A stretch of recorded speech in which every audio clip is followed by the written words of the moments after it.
Iron Dome is over 95, 96% effective at eliminating the terror rockets when they come in. Every once in a while, they come through. And I should just tell you really quickly, Iron Dome is so precise, again, most of the time, that if a rocket is going to land, say, in the Mediterranean or in an open field, it just lets it go because the intercept rockets cost something like $50,000 a piece. So what happened there, that's why when the alarms go off and we hear those red alert sirens, everybody here knows what to do. We go inside just because, and what you saw. Yes, Prime Minister Netanyahu on Sunday called on the terrorists fighting Israeli forces to surrender and to not sacrifice their lives for Hamas chief Yahya Sinwar, the man who's been hiding in tunnels behind human shields. Netanyahu says this war is far from over, but he also said, and I quote, "This is the beginning of the end." Netanyahu confirmed the authenticity of photos and videos showing dozens of terrorists laying down their weapons in Gaza in total surrender. Terror commanders and members of the Hamas Nukba death squad, these are the people who led the massacre on October 7th, they were among the suspects you're seeing in these photos.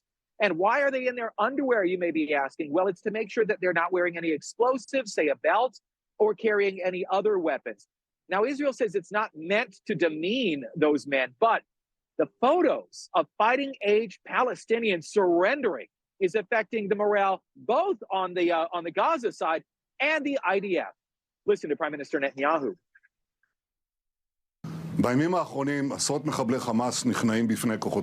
Dozens of Hamas terrorists have surrendered to our forces. They are laying down their weapons and handing themselves over to our heroic fighters. It will take more time. The war is in full swing, but this is the beginning of the end for Hamas. It is over. Don't die for Hamas chief Yahya Sinwar. Surrender now. Netanyahu also praised Jewish leaders in the United States for standing up to what he called deeply rooted anti-Semitism on college campuses in large cities. Penn President Liz McGill, we've already talked about in this segment, resigning this weekend after she was unable to say, after repeated questions from Congresswoman Elise Stefanik, that calls on campus for the genocide of Jews violate school policy. Should have been an easy answer, but it wasn't. The presidents of Harvard and MIT also struggling to condemn calls for Jewish genocide, threading a free speech needle, so to speak. Netanyahu also held what's been described as a tense phone call with Vladimir Putin over the weekend.